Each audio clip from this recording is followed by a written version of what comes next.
আল্লাহর সাথে আর একটা আল্লাহ হইলে পাল্লা ভালো হইতো। 1 তারিখে গান করেছি না, আল্লাহ হয়েছিল বন্ধ হয়েছিল। এদিনে আল্লাহর সাথে দেখা হয়ে এটা হয়ে বিধি করে দিচ্ছে। গ্রেফতার হয়েছেন বাউল শিল্পী আবুল সরকার। এরপর থেকেই তার বিচারের দাবি উত্তপ্ত হয়ে উঠেছে দেশের ধর্মীয় অঙ্গন। মহান আল্লাহ রাব্বুল আলামিন সম্পর্কে কি বলেছিলেন আবুল সরকার, বিস্তারিত জানাচ্ছেন আরিফ হাসান। সাথে আর একটা আল্লাহ হইলে পাল্লা ভালো হইতো।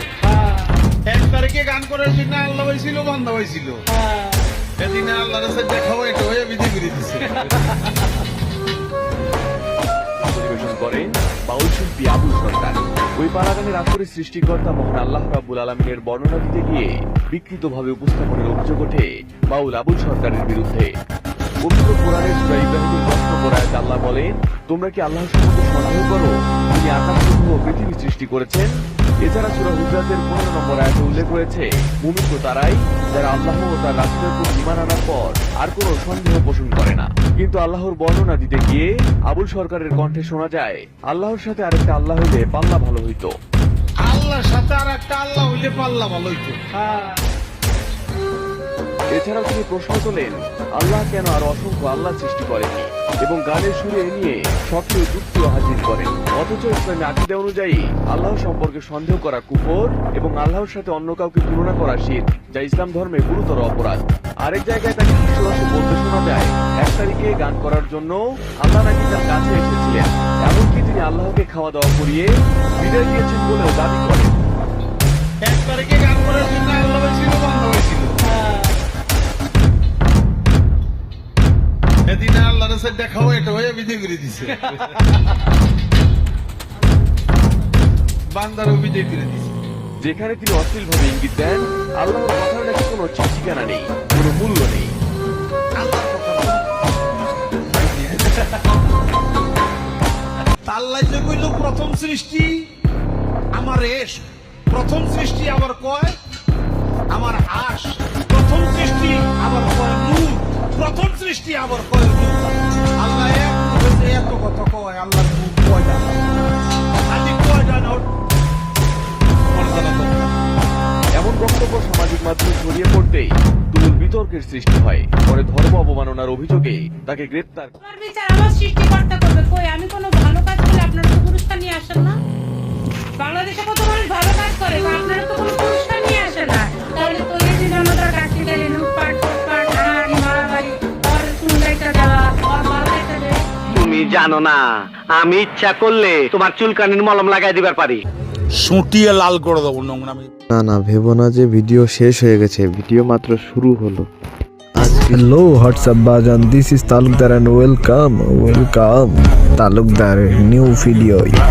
আজ কিছুদিন যাবৎ দেখতেছি ফেসবুকে, টিকটকে, ইনস্টাগ্রামে সব জায়গায় এই এক বাউল শিল্পী কে ধরা হয়েছে, ধর্ম অবমাননায় ধরা হয়েছে। কারণ সে ধর্ম অবমাননা করছে, এই জন্য তাকে পুলিশ গ্রেপ্তার করছে। আমি একজাক্টলি জানতাম না যে কি হয়েছে। আজকে আমি কিছুক্ষণ আগেই দেখলাম, এখন রাত হচ্ছে 1টা বাজে। আমি কেবলই মাত্র দেখলাম, তার পরবর্তীতে আবার পরে ওই ভিডিওটা দেখলাম। দেখার পরে পুরো মাথাটা পুরো আগুন হয়ে গেল। আমার মনে হচ্ছে ওই দুটাকে যদি হাতের কাছে পাইতাম। আর ভিডিও শুরু করার আগেই বলতে চাচ্ছি, ভিডিওর লেন্থ একটু বড় হবে, কিন্তু তোমরা পুরো ভিডিওটা দেখো। আর যদি মুসলমান হও তাহলে পুরো ভিডিওটা দেখো এবং যুক্তিসঙ্গত একটা কমেন্ট করে যাও। আর এই দুইটার আসলে সাজা হওয়াটা উচিত কি? This is disclaimer. চলো ভিডিও শুরু করি। এই ভিডিওটা যদি অন্য কোনো সম্প্রদায়ের কেউ দেখে থাকো তাহলে তোমাদের গায়ে আমার কিছু কথা লেগে যেতে পারে, তবু আমার কিছু করার নেই। যেহেতু আমার ধর্মকে নিয়ে কথা উঠছে, সেহেতু আমি তোমাদের নিয়ে দু একটা কথা বলতেই পারি, এটা স্বাভাবিক, তোমাদের মেনে নিতেই হবে। বাংলাদেশ বিশ্ব ম্যাপে ছোট্ট একটা দেশ, কিন্তু এই দেশে 95% মানুষ হচ্ছে মুসলিম এবং 5% হিন্দু সম্প্রদায়, তারপরে বৌদ্ধ, খ্রিস্টান, বাউল সব কিছু মিলে আর 5%-এর মতো হয়তো। আমার কাছ থেকে আমার ধর্ম যেমন ঠিক তেমনই তোমার কাছ থেকেও তোমার ধর্ম ঠিকই তেমন। আমার ধর্মকে নিয়ে যদি কেউ কটু কথা বলে তবে আমার বুকে এসে লাগে, ঠিক তেমনি তোমার ধর্মকে নিয়ে যদি আমি বলি তাহলে ঠিকই তোমার বুকে যেয়ে লাগবে, এটাই স্বাভাবিক। প্রত্যেক ধর্ম অবলম্বীদের মানে নিজের নিজের একটা উৎসব আছে। যেমন মুসলমানদের আছে ঈদ, ঠিক তেমনি হিন্দুদের আছে পূজা, এবং প্রত্যেক ধর্ম অবলম্বীদের নিজ নিজ উৎসব আছে। বাংলাদেশ 95% মুসলিম দেশ, 95% মুসলিম দেশ। আগেই বললাম, মুসলিমরা যদি ইচ্ছা করে যে অন্য সম্প্রদায়ের কোনো অনুষ্ঠান হতে দেবে না, ইচ্ছা করলে পারে, কিন্তু তারা এ পর্যন্ত করে নাই। কেউ কোনো প্রুফ দিতে পারবে না যে মুসলিমরা এই কাজ করছে, কারণ এটা তাদের নীতিতে নাই, এটা তাদের রীতিতে নাই।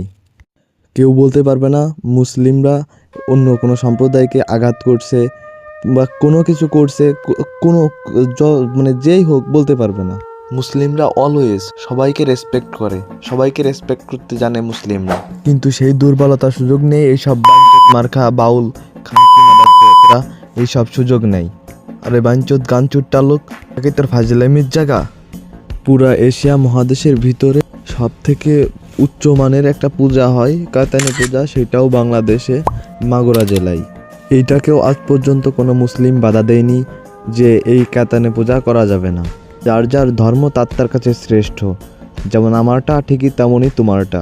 কিন্তু হ্যাঁ, মুসলিমরা এবছর একটা উৎসব বাধা দিতে গেছিল, কিন্তু দেয়নি। সেটা হচ্ছে লালন মেলা।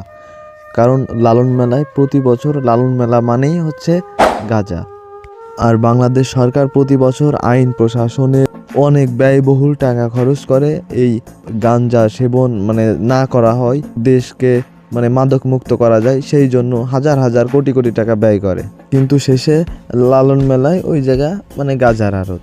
এইটা মানে সবার জন্যই ক্ষতি, দেশের জন্যও ক্ষতি। এই জন্যই মুসলিমরাও এইটার জন্য উদ্যোগ নিয়েছিল, কিন্তু তারা হয়তো যে কোনো কারণে সফল হয়নি। হয়তো ভবিষ্যতে ইনশাল্লাহ হবে। শুধু আমার পজিটিভটাই বললে হবে না, আমার নেগেটিভটাও বলতে হবে। কিন্তু তার ভিতর যুক্তি আছে নাকি, তোমরা সেটা যাচাই করবা। প্রথমত, ওই বাউল শিল্পী ধর্মকে অবমাননা করছে, পুলিশ গ্রেপ্তার করছে। হয়তো ধর্ম অবমাননার জন্য তাকে হয়তো ফাঁসি বা যাবজ্জীবন কারাদণ্ড হতে পারে, এটা আমরা আশাবাধ্য। কারণ ধর্ম অবমাননা এটা কোনো ছোট অপরাধ না। এর বিচার বাংলার জমিনে হবে, বাংলার মানুষ দেখবে, বিচার বাংলাদেশ আইনই করবে। আমি রেসপেক্ট করি বাংলাদেশ আইনকে, আশা করি সঠিক বিচার পাবো। কিন্তু ছাগলের বাচ্চার মতো, 3 নাম্বার বাচ্চার মতো এই মানকি এসে যেভাবে লজিক দেখাচ্ছে, এর কথা মানে কি বলবো, একটা কথারও লজিক নাই। আসলে এই মানকির বাপ কয়টা আমি শিওর বলতে পারতেছি না, আপনারাই বললেন।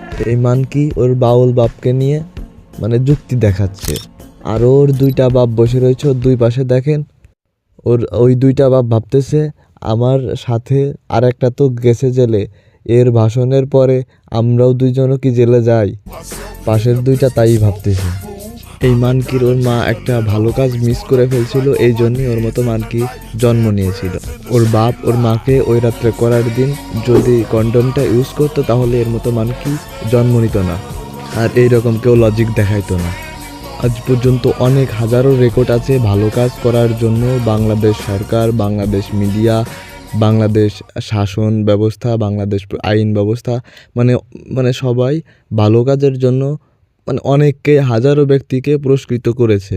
অনেক প্রুফ আছে, আমি চাইলে দেখাতে পারি, কিন্তু দেখাবো না, যে ভিডিও লেন্থ আরও অনেক বড় হয়ে যাবে। আর যদি অডিয়েন্স চাই এই মানকিরে, এই শুধু এই মানকিরেই আরও একটু ভালোভাবে ঝাল টক ঝাল মিষ্টি দিয়ে আরও একটুভাবে করব, তাহলে আমি করতে রাজি আছি। কিন্তু তোমাদের কমেন্ট করতে হবে প্রচুর। আর সবশেষ কথা হচ্ছে, যার যার ধর্ম তার কাছে শ্রেষ্ঠ, যার যার ধর্ম তার কাছে শ্রেষ্ঠ।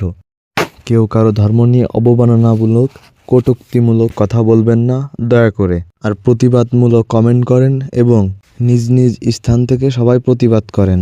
এই 2টার আসলে সাজা হওয়া উচিত কি, যাবজ্জীবন কারাদণ্ড, না হয়তো ফাঁসি। এটা আমার একান্তই ব্যক্তিগত মতামত। এবার আপনাদের মতামত দেবেন কমেন্ট বক্সে। ততক্ষণ সবাই ভালো থাকো, সুস্থ থাকো। বাই বাই, আল্লাহ হাফেজ। কথা হবে পরের কোনো ভিডিওই। আল্লাহ হাফেজ।